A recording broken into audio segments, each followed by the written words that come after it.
Albert Einstein ये एक ऐसा नाम है जिसको सुनते ही हमें E=mc² थ्योरी ऑफ रिलेटिविटी और स्पेस टाइम जैसे सिद्धांत याद आ जाते हैं। अल्बर्ट आइंस्टाइन एक ऐसे व्यक्ति थे जो सदियों में कभी कभी जन्म लेते हैं। अल्बर्ट आइंस्टाइन ने अपने सिद्धांतों के द्वारा फिजिक्स की दुनिया में तहलका मचा दिया। अल्बर्ट आइंस्टाइन ही वो व्यक्ति थे जिन्होंने न्यूटन के गुरुत्वाकर्षण के नियम को चुनौती देते हुए गुरुत्वाकर्षण पर नई थ्योरी दी। अक्सर वैज्ञानिक पहले एक्सपेरिमेंट करते हैं और एक्सपेरिमेंट के आधार पर जो निष्कर्ष निकलता है उसके आधार पर थ्योरी देते हैं। लेकिन अल्बर्ट आइंस्टाइन एक ऐसे व्यक्ति थे जो अपनी कल्पनाओं में सोचते थे, फिर थ्योरी लिखते और उसके बाद उस थ्योरी के आधार पर एक्सपेरिमेंट को अंजाम देते। इस वीडियो में हम अल्बर्ट आइंस्टाइन के ऐसे ही एक सिद्धांत के बारे में जानेंगे जो आपकी सोच को चुनौती देगा और इस वीडियो के खत्म होने के बाद भी आप अल्बर्ट आइंस्टाइन के इस सिद्धांत में डूबे रहोगे। इस ब्रह्मांड के कण-कण में एक चीज विद्यमान है, वो है गति। ब्रह्मांड में मौजूद कण-कण में गति ब्रह्मांड के जन्म से ही शुरू हो गई, लेकिन पृथ्वी पर मौजूद हम बुद्धिजीवी मनुष्यों ने गति को भौतिक तरीके से करीब 300 साल पहले पहचाना, जब दुनिया ने गति के नियमों को एक नए नाम से पहचाना, सर आइजैक न्यूटन। न्यूटन के गति के नियमों ने इस दुनिया को समझने का एक नया तरीका दिखाया। न्यूटन ने बताया कि कोई भी वस्तु स्थिर या गति की अवस्था में तब तक रह सकती है जब तक उस वस्तु पर कोई बाहरी बल ना लगाया जाए। किसी भी वस्तु पर लगाया गया बल उसकी गति को बढ़ा भी सकता है और घटा भी सकता है। लोगों ने गति को तो समझा, लेकिन अब एक समस्या सामने आई कि इस गति का निर्धारण कैसे किया जाए। जैसे मान लो कि आप रेलवे प्लेटफॉर्म पर बैठे हो और आपका एक मित्र एक ट्रेन में बैठा है और वो ट्रेन 60 किलोमीटर प्रति घंटे की रफ्तार से आपके सामने से गुजरती है। जैसे ही ट्रेन आपके सामने से गुजरी तो आपने नोटिस किया कि आपका मित्र भी उस ट्रेन के साथ 60 किलोमीटर प्रति घंटे की रफ्तार से जा रहा है। ठीक उसी समय ट्रेन में बैठा आपका दोस्त नोटिस करता है कि ट्रेन में अन्य लोग भी बैठे हैं और वो स्थिर हैं, मतलब ट्रेन में मौजूद सभी व्यक्तियों की गति 0 है। यही वो समस्या थी कि ट्रेन की गति का मान किसके अनुमान पर निर्धारित किया जाए, ट्रेन में बैठे व्यक्ति के अनुमान पर या प्लेटफॉर्म पर मौजूद व्यक्ति के अनुमान पर। जवाब था कि दोनों अपनी अपनी जगह सही हैं। किसी भी वस्तु की गति का मान इस बात पर निर्भर करता है कि उसका अनुमान स्थिर होकर लगाया जा रहा है या गतिशील होकर। इसका निष्कर्ष ये था कि गति निरपेक्ष नहीं बल्कि सापेक्ष है। अगर आसान भाषा में कहें तो गति का निर्धारण इस बात पर निर्भर करता है कि वो किसके सापेक्ष है। जैसे पृथ्वी अपनी धुरी पर घूम रही है, लेकिन हमें महसूस होता है कि पृथ्वी स्थिर है और हम भी स्थिर हैं, लेकिन अंतरिक्ष से देखने पर पृथ्वी हमें घूमती हुई नजर आएगी। पृथ्वी से सूर्य हमें स्थिर लगता है, लेकिन अगर आकाशगंगा की दृष्टि से देखा जाए तो सूर्य मिल्की वे गैलेक्सी की परिक्रमा कर रहा है। 17वीं सदी में भौतिक विज्ञान में सापेक्षता का पहला सिद्धांत दिया गया कि स्थिर या एक समान गति की अवस्था में भौतिकी के नियम नहीं बदलेंगे। आसान भाषा में कहें तो प्लेटफॉर्म पर बैठे आप अगर भौतिकी का कोई प्रयोग कर रहे हो और उसी प्रयोग को गतिशील ट्रेन में बैठा आपका दोस्त भी कर रहा है, तो दोनों के परिणाम समान होंगे। न्यूटन के समय से चले आ रहे इस क्लासिकल थ्योरी ऑफ रिलेटिविटी नामक सिद्धांत को 19वीं सदी में आकर चुनौती मिली। जब मैक्सवेल नामक वैज्ञानिक के सिद्धांतों पर प्रयोग किया गया तो पाया कि ब्रह्मांड में एक ऐसी भी गति मौजूद है जो किसी के सापेक्ष नहीं बल्कि निरपेक्ष है और उसका मान स्थिर है। वो है प्रकाश की गति, जिसका मान 3 लाख किलोमीटर प्रति सेकंड है। माइकलसन और मोर्ले नामक वैज्ञानिकों ने ये साबित किया कि प्रकाश की गति किसी भी माध्यम पर निर्भर नहीं करती। अब चाहे आप प्रकाश की गति को स्थिर होकर देखो या किसी तेज गति से चलने वाली ट्रेन में बैठकर देखो। आइए इसको एक उदाहरण से समझते हैं। मान लो कि आप प्लेटफॉर्म पर बैठे हो और आपका दोस्त 60 किलोमीटर प्रति घंटे की रफ्तार से चल रही ट्रेन में बैठा है। जब आप अपने दोस्त को प्लेटफॉर्म से देखते हो तो आपने नोटिस किया कि आपका दोस्त 60 किलोमीटर प्रति घंटे की रफ्तार से जा रहा है। लेकिन मान लो कि अब आपका दोस्त ट्रेन की गति की दिशा में 10 किलोमीटर प्रति घंटा की रफ्तार से दौड़ने लगता है। तो अब आपने नोटिस किया कि आपके दोस्त की गति 70 किलोमीटर प्रति घंटा हो गई, क्योंकि आपके दोस्त की गति उस ट्रेन की गति में जुड़ गई। अब इसी वाक्य को नेक्स्ट लेवल पर देखते हैं। वैसे ऐसा कभी होगा तो नहीं, लेकिन फिर भी मान लो कि अब ट्रेन की गति प्रकाश की गति के बराबर है और प्रकाश की गति से चल रही ट्रेन में जब आपका दोस्त ट्रेन की गति की दिशा में प्रकाश की ही गति से दौड़ता है, तो ऐसी परिस्थिति में प्लेटफॉर्म से देखने पर आपको आपके दोस्त की गति प्रकाश की गति की दोगुनी दिखनी चाहिए।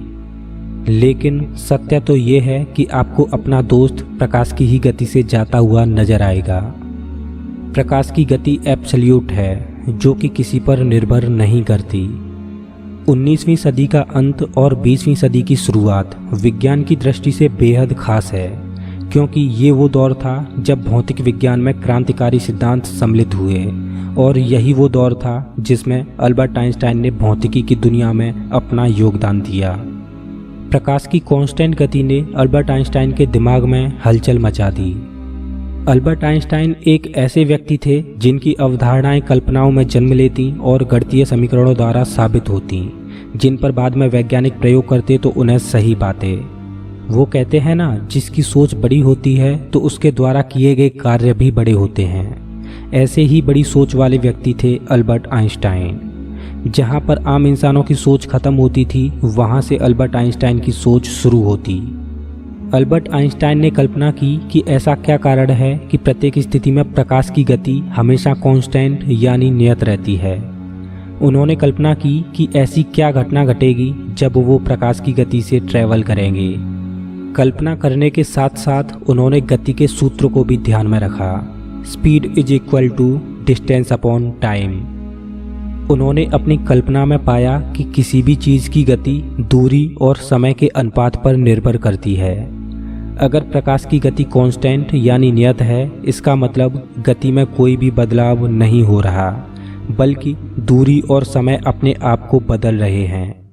अल्बर्ट आइंस्टाइन ने बताया कि प्रकृति अपने फंडामेंटल लॉज को टूटने नहीं देती, बल्कि इनका बचाव करती है, और प्रकृति का ऐसा ही एक फंडामेंटल लॉ है प्रकाश की गति, जो कि 3 लाख किलोमीटर प्रति सेकंड है, जो किसी भी स्थिति में नहीं बदलती। और प्रकृति अपने फंडामेंटल लॉ यानी प्रकाश की गति को एक समान रखने के लिए स्पेस और टाइम को ही बदल देती है। अल्बर्ट आइंस्टाइन का ये कॉन्सेप्ट फिजिक्स की दुनिया में तहलका मचाने के लिए तैयार था। चलिए आइंस्टाइन के स्पेस और टाइम के कॉन्सेप्ट को आसान भाषा में समझने का प्रयास करते हैं। इसके लिए हम अपने पुराने उदाहरण को फिर से देखते हैं। मान लो कि आपका दोस्त जो प्रकाश की गति से चलने वाली ट्रेन में बैठा है, उसके पास एक घड़ी है, और आप प्लेटफॉर्म पर बैठे हो और आपके पास भी एक घड़ी है। जब आपका दोस्त ट्रेन में बैठा, उस समय आपकी घड़ी का समय और आपके दोस्त की घड़ी का समय एक समान है। अब आप प्लेटफॉर्म पर खड़े होकर उस प्रकाश की गति से चलने वाली ट्रेन को देख रहे हो जिसमें आपका दोस्त बैठा है। आपने देखा कि जो प्रकाश की गति से चलने वाली ट्रेन थी, उसकी लंबाई बहुत कम हो गई है, और ट्रेन में आपके दोस्त के पास जो घड़ी मौजूद है, उसका समय आपकी घड़ी की समय की अपेक्षा बहुत धीमी रफ्तार से चल रहा है। इसका कारण है प्रकृति अपने फंडामेंटल लॉ को टूटने से बचा रही है। इस वजह से ट्रेन की गति प्रकाश की गति के बराबर रखने के लिए स्पेस और टाइम दोनों ही बदल गए, यानी ट्रेन की लंबाई और ट्रेन में मौजूद घड़ी का समय दोनों ही बदल गए।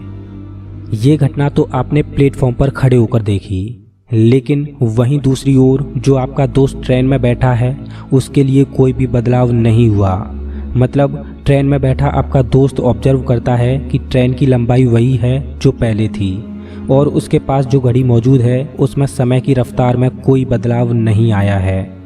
मतलब आप प्लेटफॉर्म से देख रहे हो कि आपका दोस्त जिस ट्रेन में बैठा है उसकी लंबाई भी कम हो गई और समय भी धीमा हो गया, लेकिन आपके दोस्त के नज़रिए से सब कुछ नॉर्मल चल रहा है।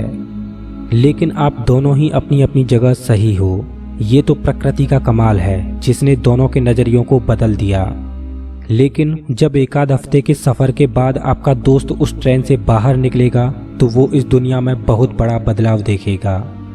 वो देखेगा कि उसके पास जो घड़ी थी उसके अनुसार अभी एक हफ्ता ही हुआ है, लेकिन आपकी घड़ी के अनुसार पृथ्वी पर सालों बीत चुके हैं, क्योंकि आपकी घड़ी के मुकाबले आपके दोस्त की घड़ी धीमी चल रही थी। आपका दोस्त आपको देखेगा कि आप पहले से बूढ़े हो चुके हो, लेकिन उसकी उम्र पर कोई फर्क नहीं पड़ा। इसी को आप अपने दोस्त के लिए भविष्य की दुनिया बोल सकते हो, जिसमें वो एक हफ्ते के सफ़र के बाद पहुंच तो गया, लेकिन अब वो भविष्य के उस दौर से वापस नहीं लौट सकता। अल्बर्ट आइंस्टाइन की स्पेस और टाइम की इस कल्पना ने क्रांतिकारी कॉन्सेप्ट यानी टाइम ट्रैवल जैसी अवधारणा को जन्म दिया। इससे पहले लोगों का यही मानना था कि ब्रह्मांड में प्रत्येक जगह पर समय की रफ्तार एक समान है, लेकिन आइंस्टाइन ने बताया कि ब्रह्मांड में प्रत्येक जगह समय और स्पेस अपने आप को परिस्थिति के अनुसार बदलते रहते हैं। अल्बर्ट आइंस्टाइन ने स्पेस और टाइम का ये कॉन्सेप्ट गणितीय समीकरणों के आधार पर सिद्ध कर दिया, लेकिन इस पर परीक्षण करना अभी बाकी था। 1977 में नासा ने सैटेलाइट्स में कुछ घड़ियां लगाकर छोड़ी, जिनका समय पृथ्वी की घड़ी के अनुसार सेट किया गया, लेकिन अंतरिक्ष में जाकर सैटेलाइट्स की घड़ियों का समय पृथ्वी पर मौजूद घड़ियों से धीमा चल रहा था। हालांकि पृथ्वी की घड़ियों और सैटेलाइट्स में लगी घड़ियों के समय का यह अंतर बहुत ही मामूली था, लेकिन कहीं ना कहीं इस एक्सपेरिमेंट ने अल्बर्ट आइंस्टाइन के सिद्धांत का सपोर्ट किया।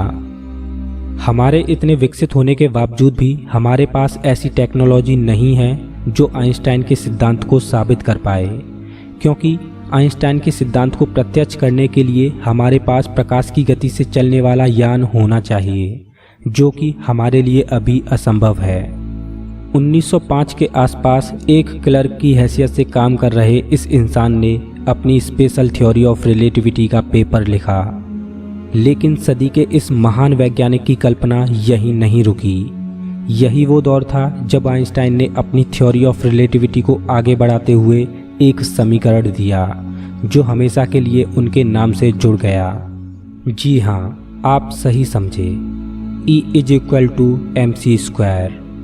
इसका मतलब है किसी भी वस्तु के मास यानी द्रव्यमान को ऊर्जा में बदला जा सकता है और ऊर्जा को मास यानी द्रव्यमान में बदला जा सकता है। अल्बर्ट आइंस्टाइन ने बताया कि मास भी समय की तरह रिलेटिव है, मतलब किसी भी वस्तु की गति बढ़ाने पर उसका मास भी बढ़ेगा, वो भी वस्तु के आकार में बिना बदलाव के। आइंस्टाइन के इस समीकरण E = mc² के आधार पर वैज्ञानिकों ने आगे चलकर परमाणु बम का निर्माण किया। वर्ल्ड वॉर 2 के दौरान परमाणु बम का जब पहली बार उपयोग हुआ तो हिरोशिमा और नागासाकी जैसे बड़े शहरों का मानव अस्तित्व ही खत्म हो गया। उस समय अल्बर्ट आइंस्टाइन को अपने समीकरण E = mc² के प्रतिपादित करने पर बड़ा दुख हुआ और उन्हें लगा कि इस समीकरण का ऐसा घातक हथियार बनाकर दुरुपयोग हुआ है। स्पेस और टाइम एब्सोल्यूट नहीं है, आइंस्टाइन ने ये साबित किया, लेकिन उनके दिमाग में अभी भी खलबली मची हुई थी कि स्पेस और टाइम एक्सेलरेटेड फ्रेम में किस तरह से बर्ताव करेंगे। जैसा कि मैंने पहले ही कहा था कि जिनकी सोच बड़ी होती है उनके कारनामे भी बड़े ही होते हैं। अल्बर्ट आइंस्टाइन के दिमाग में मची खलबली ने अब सर आइजक न्यूटन पर निशाना साधा। दोस्तों, न्यूटन को आइंस्टाइन ने कैसे गलत साबित किया, इसको हम थ्योरी ऑफ रिलेटिविटी के अगले एपिसोड में जानेंगे। साथ ही जानेंगे कि ग्रेविटी समय को धीमा कैसे कर देती है। अगर आप चाहते हो कि अगला एपिसोड जल्दी आए तो इस वीडियो को लाइक कीजिए और मुझे कमेंट में बताइए कि ये एपिसोड आपको कैसा लगा, क्योंकि आपके लाइक और कमेंट से मैं अनुमान लगा पाऊंगा कि इसके अगले पार्ट पर मुझे काम करना चाहिए या नहीं। और हाँ, अगला एपिसोड देखने के लिए चैनल को सब्सक्राइब करने के साथ साथ बेल आइकन को भी दबाएं ताकि आप अगले एपिसोड की नोटिफिकेशन मिस ना करें।